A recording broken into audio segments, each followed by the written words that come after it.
ख़वातीन और हज़रात, क्या आप जानते हैं जंग के दौरान जख्मी होने का नाटक करना ताकि आप अपने दुश्मन को मार सके जनीवा कन्वेंशन के तहत गैर कानूनी है। और क्या आप जानते हैं दूसरी जंगे अजीम में कनाडा में जंगी कैदियों को इतने अच्छे तरीके से ट्रीट किया गया कि जंग खत्म होने के बाद उन्होंने कनाडा छोड़ने से इनकार कर दिया। और क्या आप जानते हैं दूसरी जंगे अजीम में मरने वाले हिंदुस्तानी फौजियों की तादाद अमेरिका, बर्तानिया और फ्रांस के फौजियों की कुल तादाद मिलाकर भी ज्यादा थी।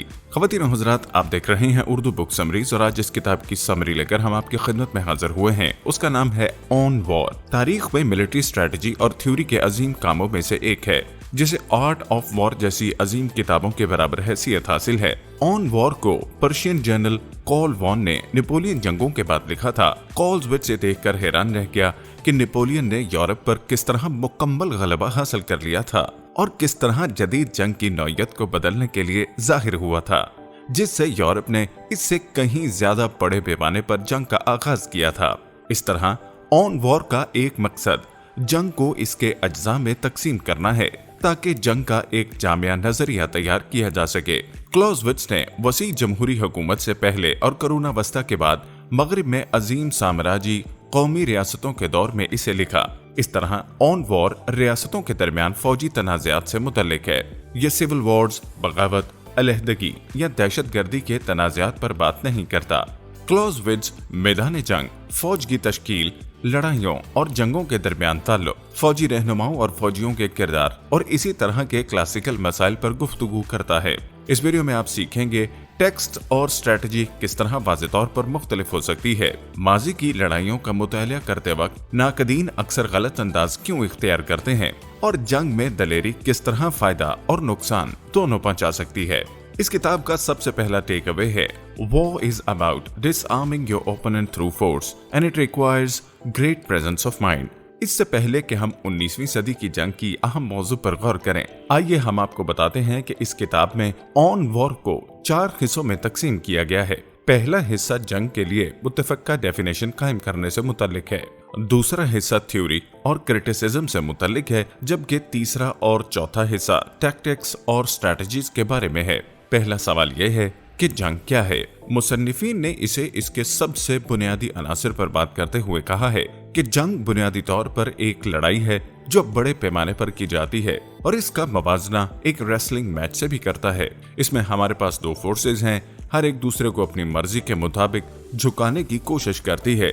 दोनों फरीकैन का मकसद एक ऐसे मुकाम तक पहुंचना है जहां दूसरा मजीद लड़ने के काबिल न हो। असल में इसका मतलब ये है, इसका मकसद मुखालिफ को गैर मुसल्लह करना होता है। ये मकसद कैसे हासिल होता है? एक लफ्ज में कहा जाए तो वॉयलेंस से। इन दिनों हमारे यहाँ सकाफती जंगे और मालूमाती जंगे जारी हैं, लेकिन 19वीं सदी की इब्तदा के तनाजुर में जिस जंग की हम बात कर रहे हैं वो अपनी नौयत के एतबार से पुरतशद्दुद है। ये अपने मकासद को हासिल करने के लिए जिस्मानी ताकत का इस्तेमाल करते हैं।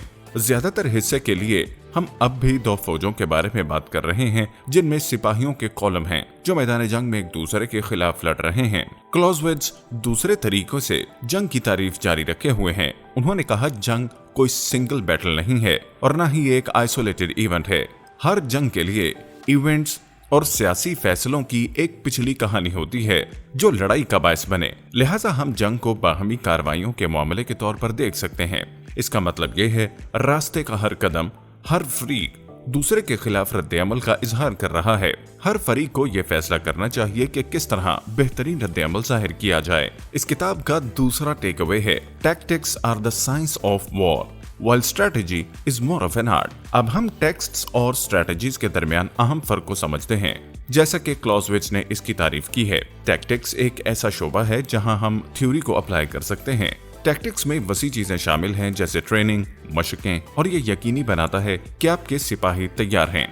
टैक्टिक्स ये जानने के बारे में है कि कैंप कहाँ कायम किए जाएं और आप वेटिंग में कितने रिजर्व्स रखना चाहते हैं। एक तरह से टैक्टिक्स साइंटिफिक हो सकते हैं। दूसरी तरफ स्ट्रैटेजी एक फन है और उसके लिए मुत्तहिद नजरिया के कायम के लिए मौजू नहीं है। जहन में रखें कि जंग एक सिंगल इवेंट नहीं है, ये मुतअद्दिद फैसलों और लड़ाइयों पर मुश्तमिल है। ये एक मुसलसल बदलती हुई चीज है और जीतने वाली हिकमत अमली वही होगी जो गैर मुतवक्के पेशरफ्त के वकू पजीर होने पर जवाब देती है। हम इस बारे में असूल बना सकते हैं कि किसी को अपने घुड़सवार और फौज को कब तैनात करना चाहिए और कब नहीं करना चाहिए, लेकिन किसी वक्त इस असूल से मुस्तस्ना होना लाजिम है। लिहाजा अगर टैक्टिक्स और स्ट्रैटेजी वाकई जंग के अहम हिस्से हैं, उन्हें बड़ी तस्वीर के अंदर देखना चाहिए। उनका इत्तलाक बहुत सी मुख्तलिफ सरगर्मियों, मकासद और लड़ाइयों पर कैसे किया जाएगा जो जंग का सबब होती हैं। Take away number 3, there are many strategies to consider but success still requires soldiers of great character. बेहतरीन हिकमत अमली का शायद ही कोई मौका हो इस फौज के बगैर जो फौजी खूबियों के असूलों को मुजस्सम करती हो। आथर फौजी खूबी की तारीफ सिर्फ बहादुरी से ज्यादा और जंग के लिए जोश व जज्बे से ज्यादा के तौर पर करता है। जैसा कि वो कहते हैं कि जब एक आदमी खुद को छोड़ देता है और फौज के मकसद की रूह और नेचर के साथ एक हो जाता है, इस किरदार को मुकम्मल तौर पर समझने जो उसे अदा करने की जरूरत है और इस किरदार को पूरी हद तक अदा करना, ये फौजी खूबी है। इन लाइंस के साथ ऑथर ने साबित कदमी या अपने ओपोनेंट को पीछे छोड़ने के लिए जंग के लामितना ही दर्द और मुशक्कत को बर्दाश्त करने की सलाहियत एक कामयाब स्ट्रैटेजी में एक और बहुत अहम नुक्ता के तौर पर और यकीनन फौजी खूबियों की एक और मिसाल के तौर पर हवाला दिया। तारीख के एक बहुत ही अजीम सिपह सालार ने भी दलेरी का तोहफा दिया। अब जबकि आप बहादुरी के साथ दलेरी के बारे में सोच सकते हैं, ऐसी चीज जो किसी लीडर के पास होती है या नहीं, दलेरी भी जंग के स्ट्रैटेजिक वॉर का हिस्सा है। आप सिर्फ जंग में जाकर जरूरतमंद नहीं हो सकते, उसके लिए मुखालिफ की तरफ से एक ओपनिंग की जरूरत होती है, दलेरी की दावत की जरूरत होती है। इसीलिए एक कमांडर का दिमाग इतना हमाहंग होना चाहिए कि वो इन मौके को महसूस करे और इनसे फायदा उठाए। आर्ट ऑफ वॉर की बात करें तो स्ट्रैटेजिज्म से बेहतर कोई मिसाल नहीं हो सकती। स्ट्रैटेजिज्म जंग का धोखेबाज पहलू है, लड़ने का एक तरीका जो बिल्कुल भी स्ट्रेट फॉरवर्ड नहीं है और ज्यादा चालाकी से चलाई गई चाल या धोखे जैसा है। जैसा कि दलेरी के साथ एक कामयाब हिकमत अमली के लिए अक्सर मुखालिफ की जानिब से अनजाने में शिरकत की जरूरत होती है। इंसानी फितरत के बारे में कुछ जानना, नीज आपके मुखालिफ की सोच के बारे में कुछ जानना, उसको तरतीब देने और उस चाल को कामयाब करने के लिए एक लंबे अरसे तक आपकी मदद करे। बहरहाल ये ट्रैप करने का एक तरीका है, ये जानते हुए कि आपका मुखालिफ कैसा रद्द-ए-अमल जाहिर करेगा, इसे अपने फायदे के लिए इस्तेमाल करना। जंग के वक्त की सबसे मशहूर हिकमत अमलियों में से एक सरप्राइज है। अपने मुखालिफ वहां पकड़ें जहां वो आपके होने की तवक्को नहीं रखते। इसलिए आपके मुखालिफ की दलेरी आपके खिलाफ इस्तेमाल की जा सकती है। आप एक झूठी दावत दे सकते हैं, उन्हें हमला करने के लिए लालच दे सकते हैं और अपने मुखालिफ की फौज को बेनकाब कर सकते हैं, सिर्फ इसलिए कि वो आपकी अपनी वेटिंग फोर्सेस से आसानी से पीछे हट जाएं।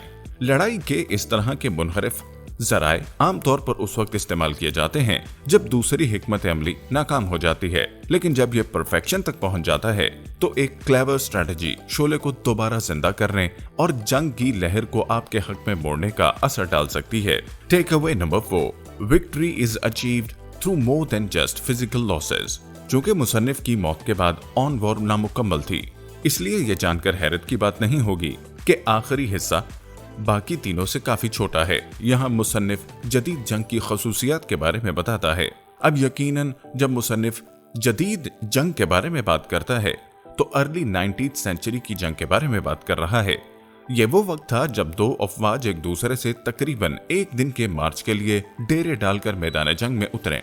दर हकीकत ये वो वक्त था जब जंग आम तौर पर फजर के वक्त शुरू होती और एक तवील और थका देने वाले दिन की लड़ाई के बाद रात को खत्म होती। ज्यादातर हिस्से के लिए कोई भी फरीक इन चीजों पर तोप खाने की शूटिंग को जाया नहीं करना चाहता था जो आप नहीं देख सकते थे, या आपके मुखालिफ की अफवाज की बटालियन में आंख बंद करके चलने का खतरा मोल नहीं लेगा। मुसन्निफ ने एक बार फिर यह दावा करने में बड़ी तकलीफ का मुजाहरा किया है कि जंगों और लड़ाइयों दोनों का मकसद आपके मुखालिफ की फौज की तबाही है, अपने मुखालिफ को इस मुकाम तक पहुंचाने के लिए जहां वो मजीद लड़ाई जारी ना रख सके। बहुत से तरीके हैं जिनसे फौज को नुकसान पहुंचाया जा सकता है। इंसानों, बंदूकों और घोड़ों का नुकसान एक चीज है, लेकिन फौज की हिम्मत, एतमाद और सेंस ऑफ ऑर्डर को भी जानलेवा हद तक जख्मी किया जा सकता है। और जब हम इस बात पर गौर करते हैं कि फौज को हथियार डालने के लिए क्या करना पड़ता है, तो उनकी हिम्मत और हौसले को जख्मी करना बहुत मौसर है। इसलिए मुसन्निफ जंग में फतेह को 3 अहम पॉइंट्स के जरिए बयान करता है: जिस्मानी ताकत में ज्यादा नुकसान, इखलाकी कुव्वत में, और फिर इस मुकाम तक पहुंचना जहां मुखालिफ अपने इरादों से दस्तबरदार होकर इस बड़े नुकसान को तस्लीम करे। पीछे से हमला और सरप्राइज अटैक्स जिस्मानी लिहाज से तबाहकुन होने के साथ साथ हौसले के हवाले से भी फायदेमंद है। रात के वक्त होने वाली बमबारी जहनी नुकसान भी दे सकती है। ओपोनेंट के कैंप की सिमत में भारी तोप खाने से फायर करके आप ओपोनेंट को एज पर रखेंगे और शायद उसे आराम करने की बजाय मुसलसल हरकत में रहने पर मजबूर करेंगे। अजीब बात यह है कि रात की लड़ाई का एक मुख्तसर बाब यह है कि किताब कैसे अचानक खत्म हो जाती है। बाहर जाने के लिए ख्यालात का कोई बड़ा खुलासा नहीं है, लेकिन मुसन्निफ इस आखिरी हिस्से में एक सवाल उठाता है जो आज भी यकीनन मुतल्लिका है। क्या खून के बगैर जंग जैसी कोई चीज हो सकती है? उसके मुताबिक नहीं हो सकती। जैसा कि मुसन्निफ कहता है, अगर एक खूनी कत्लेआम एक खौफनाक मंजर है तो फिर उसे जंग को ज्यादा एहतराम देने की बुनियाद बनने दें। अगर हम इंसानियत के जज्बात की वजह से अपने तलवारों से धार हटाते हैं तो ये सिर्फ वक्त की बात है कि कोई तेज तलवार वाला साथ आए और हमें उसकी तकलीफ दे कीमत अदा करे। उम्मीद करते हैं कि आज की बुक समरी आपको बहुत पसंद आई होगी। ऐसी ही मजीद बुक समरीज देखते रहने के लिए हमारे चैनल को सब्सक्राइब करना हरगिज मत भूलिए।